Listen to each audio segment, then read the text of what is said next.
বাদ দাও না, তোমরা বাদ দাও। এই তুমি একদম চুপ করে থাকবে, একদম চুপ করে থাকবে। সব কিছুর জন্য তুমি দায়ী।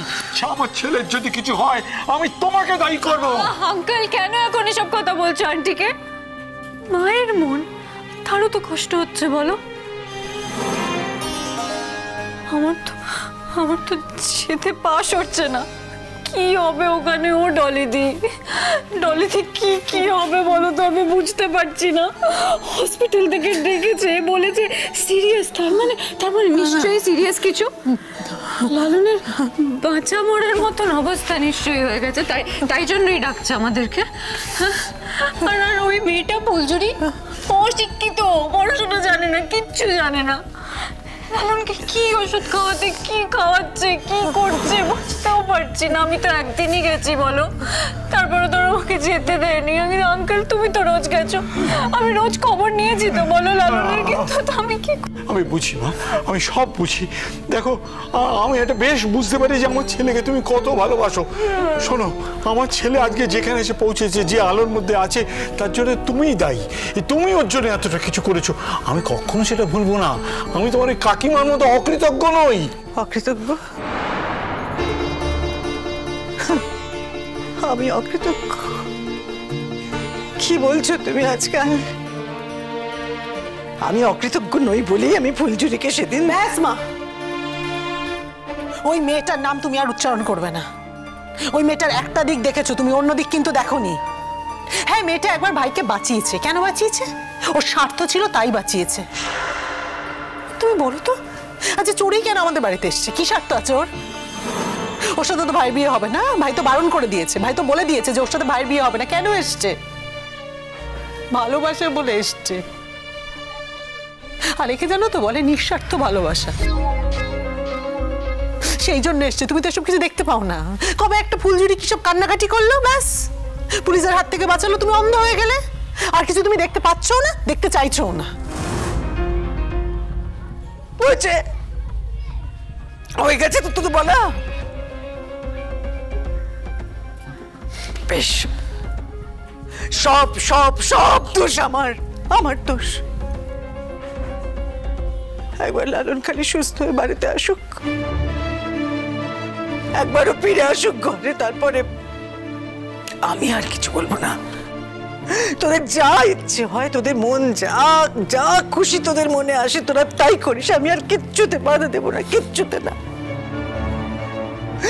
দিও তুমি চোরের সঙ্গেই তোমার ছেলের বিয়ে দিও। আমি কিচ্ছু বলতে যাবো না, আমি আটকাতে যাবো না।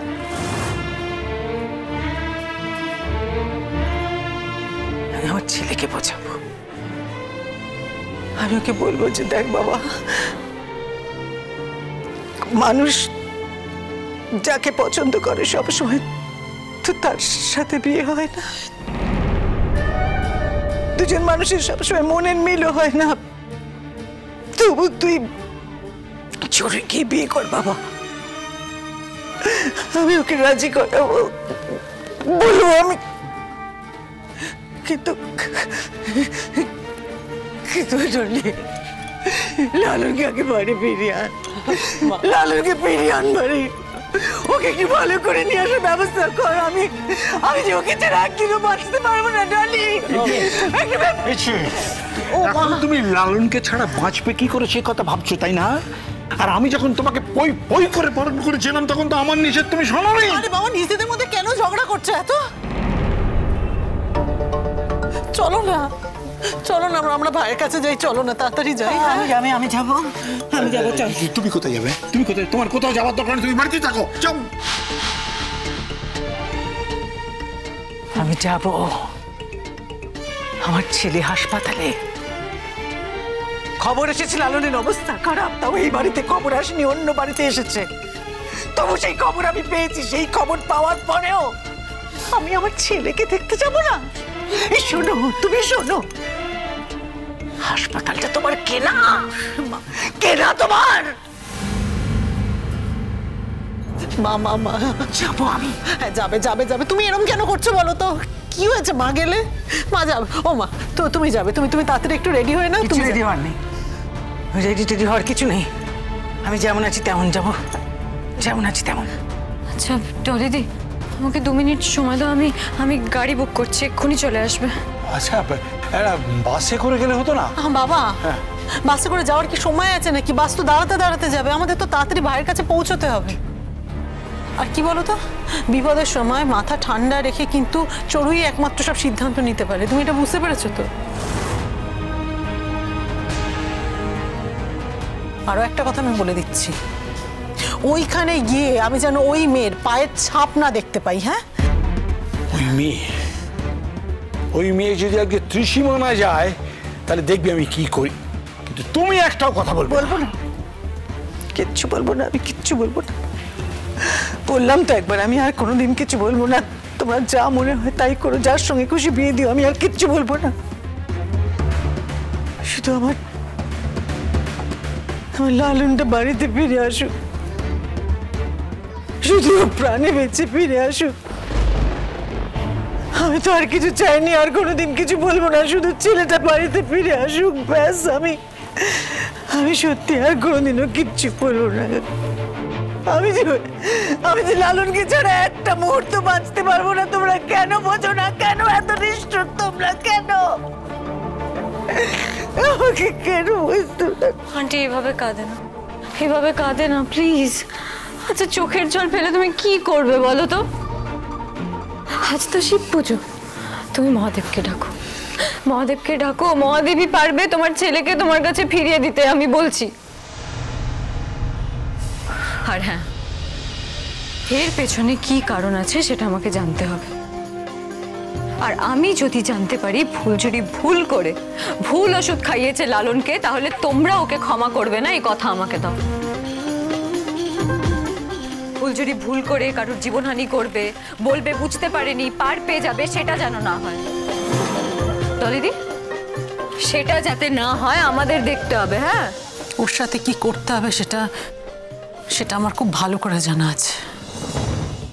আমি যদি গিয়ে দেখি যে ওই মেয়ে ওখানে আছে, তাহলে আমার ফরম্যাট আজ দেখতে পাবি। আমার চেয়ে খারাপ তখন কেউ হবে না, এটা তোকে আমি পড়ে দিলাম।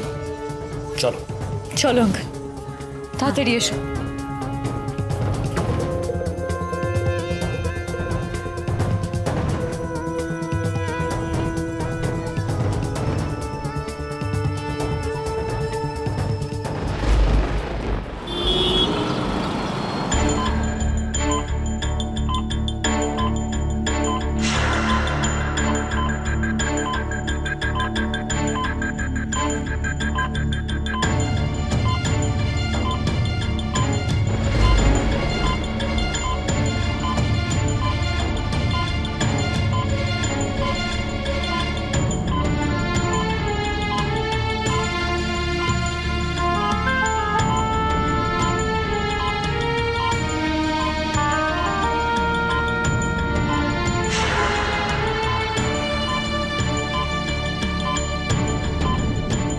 ইনজেকশন রেডি করো, কুইক।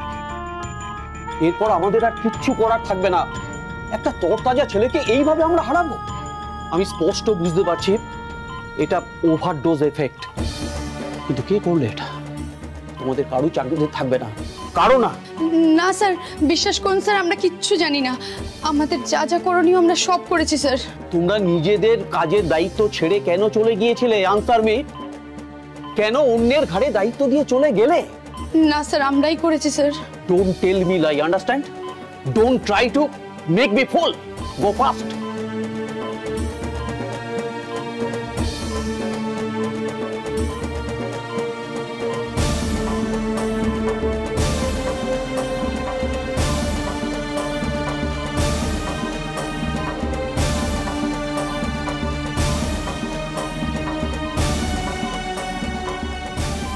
Oh my God.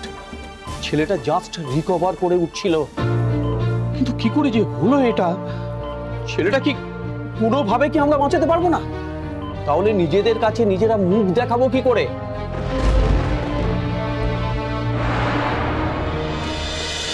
মনোকোনা